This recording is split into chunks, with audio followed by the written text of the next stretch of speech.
허다한 죄를 덮을 것임이라. 아멘. 네. 오늘은 새벽 올 한 해의 마지막 새벽 기도이기도 하고 또 새해를 맞는 또 오늘 하루가 또 되기도 할 것 같습니다. 송구영신 예배가 또 저녁에 있지만 또 새벽에 기도하는 또 저희들은 또 올 한 해를 이렇게 기도로 마무리해서 얼마나 감사한지 모릅니다. 로마서는 믿음을 강조한다 그러면 야고보서는 이제 행함을 강조하는 서신이죠. 행함 또 내지는 행위. 근데 야고보서를 보면서 야고보서는 행함을 많이 강조하는데 그 행함을 강조하는 것 중에 특별히 강조하는 것이 있다 그러면 역시 기도다 이렇게 말할 수가 있습니다. 야고보는 처음 1장을 시작하면서 흩어져 있는 그리스도인들을 향하여서 이제 기도한다라고 시작을 합니다. 그리고 오늘 마지막 5장에 와서도 기도에 대해서 마무리하는 것을 보게 됩니다. 다시 말씀드리면 야고보가 말하는 그리스도인은 어떤 사람이냐, 여러 가지가 있지만 아무래도 야고보가 말하는 그리스도인은 역시 기도하는 사람이다라는 것이죠. 그래서 본문에서도 계속 보면은 기도하라는 말이 계속해서 반복해서 나옵니다.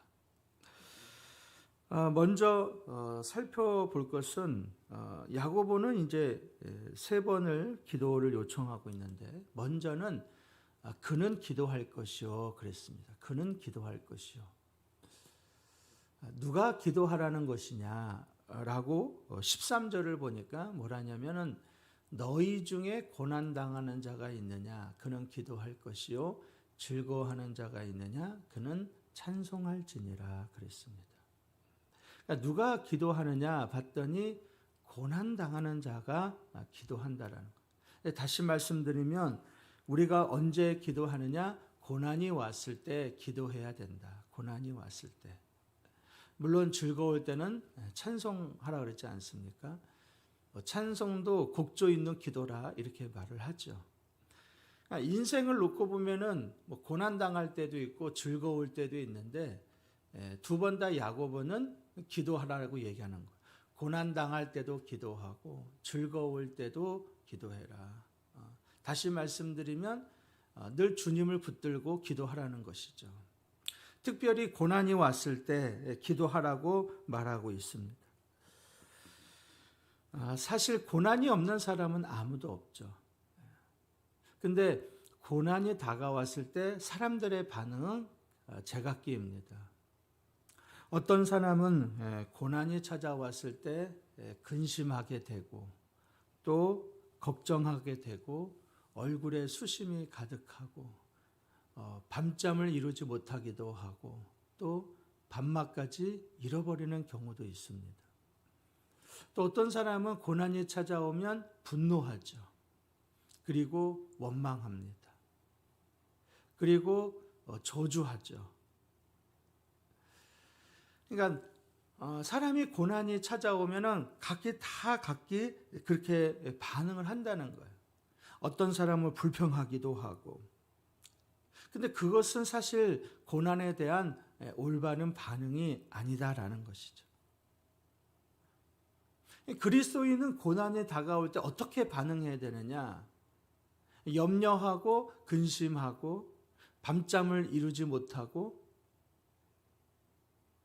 그것으로 인해서 다른 사람을 저주하고 미워하고 원망하고 그것이 아니라 야고보가 말하는 흩어져 있는 그리스도인, 그때 한참 박해가 임하고 핍박이 오는 고난 가운데 있는 그리스도인들을 향해서 너희들은 고난이 다가올 때 기도하라는 거죠.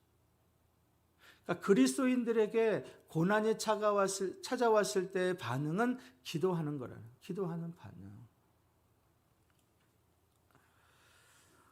다윗은 크고 작은 고난이 찾아왔을 때 여지없이 기도하는 사람이었습니다.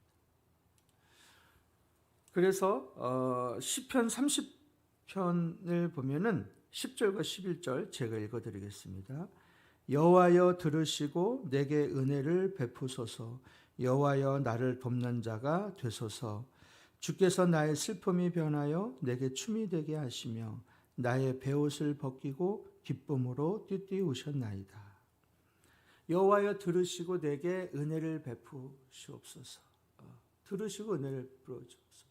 내가 기도할 때 하나님 응답하여 주셔서 나의 슬픔이 변하여 춤이 되게 하여 주시고, 그리고 나의 베옷을 벗기어 기쁨의 옷을 입게 하옵소서. 다윗은 늘 기도하는 사람이었죠. 다윗만 그런 것이 아니죠. 성경에 나와 있는 다 성경의 인물들은 기도하는 사람이었습니다. 예수님도 물론이고 모세도 마찬가지고 다 마찬가지죠. 어제 말씀을 드렸던 손양원 목사님도 역시 기도하는 분이었고, 우리가 알고 있는 대체로 다 믿음의 분들은 기도하는 분이었죠. 오늘 야고보는 그렇게 말하지 않습니까? 그리스도인들에게 고난이 찾아왔을 때 기도하는 것이 바로 올바른 반응이다라는 거죠. 두 번째는 보니까 그를 위하여 기도할지니라 그랬습니다. 그를 위하여. 그래서 14절을 보면은 너희 중에 병든 자가 있느냐? 그는 교회 장로들을 청할 것이요 그들은 주의 이름으로 기름을 바르며 그를 위하여 기도할지니라.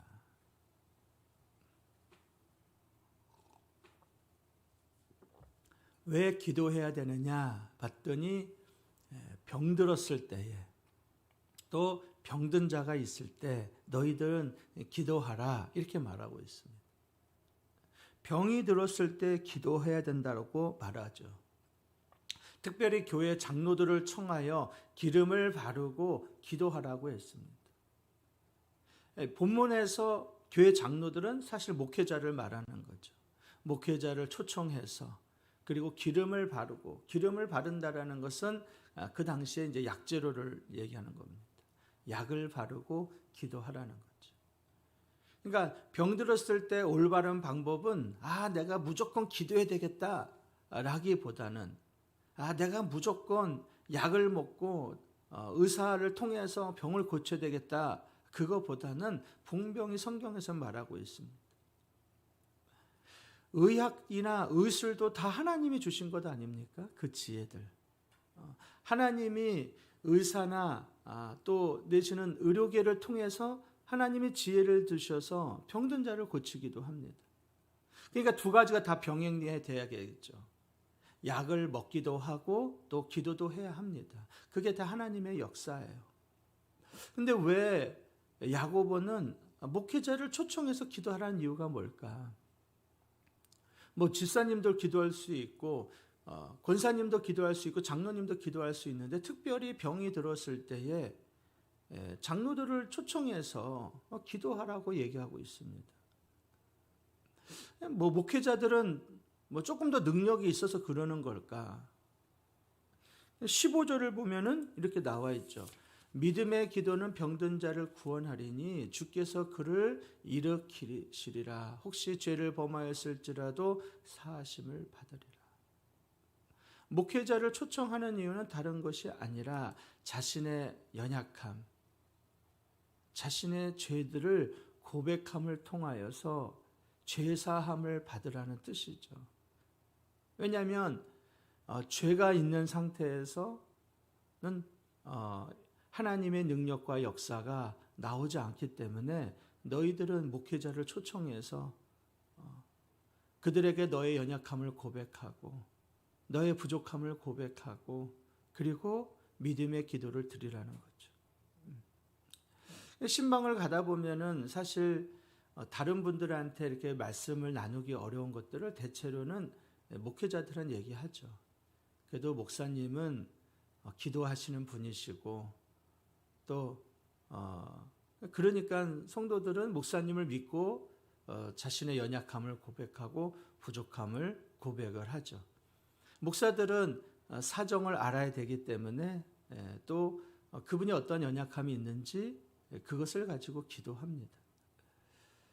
우리가 왜 기도해야 되느냐? 병이 들었을 때 또 병든 자가 있을 때, 사실 육신에 연약하면은 기도에 집중할 수가 없지 않습니까?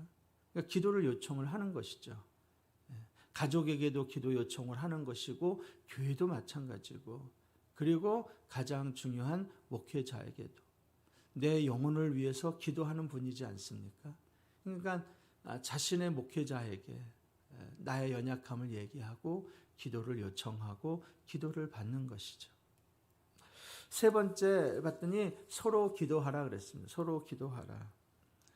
그래서 16절을 이렇게 보면은 그러므로 너희 죄를 서로 고백하며 병이 낫기 위하여 서로 기도하라. 의인의 간구는 역사하는 힘이 크니라 그랬습니다. 여기서 주목하고 싶은 것은 서로예요. 서로. 서로 고백하고 서로 기도하라. 서로 고백하고 서로 기도하라. 우리가 이렇게 새벽 예배를 드리고 있지만 온라인 상에서도 대여섯 분이 이렇게 새벽 예배를 드립니다. 그것은 사실 이렇게 말씀을 전하는 저에게 굉장히 위로가 되고 격려가 되죠. 온라인 상에서 이 시간에 들어온다라는 것은 어쨌든 깨어 있다는 얘기고, 어쨌든 이 시간에 함께 한다는 얘기지 않습니까? 야고보가 얘기하고 있습니다. 서로 고백하고 서로 기도하라. 의인의 간구는 역사하는 힘이 크니라. 그러니까 중보의 기도는 역사하는 힘이 크다라는 것이죠. 근데 기도할 때에 내 믿음도 중요하지만 또 기도를 해주는 사람의 믿음도 중요합니다. 그렇지 않습니까? 그러니까 우리가 어떤 기도 요청을 받았을 때 그 기도 요청을 사실 그 사람과의 관계 때문에 또 내지는 마지못해서 하는 기도, 그거보다는 정말 믿음을 가지고 기도해야 되겠죠. 야고보는 방언으로 기도하는 말 하지 않았습니다. 큰 소리로 기도하는 말도 하지 않았어요. 오래 기도하라는 말도 하지 않았습니다. 야고보가 기도하라고 얘기한 것은 그 기도의 능력은 믿음의 기도라는 거예요. 믿음의 기도. 의심하지 아니하고 하나님이 고쳐주신다는 믿음, 하나님이 해결해 주신다는 믿음. 여러분, 믿음은 언제나 좋은 결과를 낳습니다. 그것이 우리 선진들이 보여주셨던 증거들이에요. 믿음의 기도는 반드시 좋은 결과를 얻습니다. 거기는 반드시 하나님이 응답해 주시기 때문에 그렇죠. 그러니까 서로를 위해서 기도하라 그럴 때는 마지못해서 기도하라는 것이 아니라 서로의 관계 때문에 기도하라는 것보다는 너희들의 믿음으로 하나님의 능력을 믿고 기도하라는 거죠. 그럴 때에 역사가 일어난다라는 거예요. 여러분, 우리가 지금 이 야고보서를 보고 있지 않습니까? 이 야고보서는 그 당시에 가장 박해를 받고 핍박을 받고 있는 그리스도인들에게, 그리고 예수를 믿는다는 이유로 차별을 받는 그런 고난 가운데 있는 그리스도인들에게, 그리고 병이 든 그리스도인들에게, 그리고 교회 안에 여러 가지 불평이 있고 원망이 있는 그런 그리스도인들에게 지금 야고보는 말하지 않습니다. 우리의 현실과 사실 다를 게 없죠. 올 한 해 우리가 믿음의 기도로 새벽마다 깨어서 하나님 앞에 기도했다 그러면 새해에도 믿음으로 깨어서 기도하는 우리 모두가 되기를 간절히 소망합니다.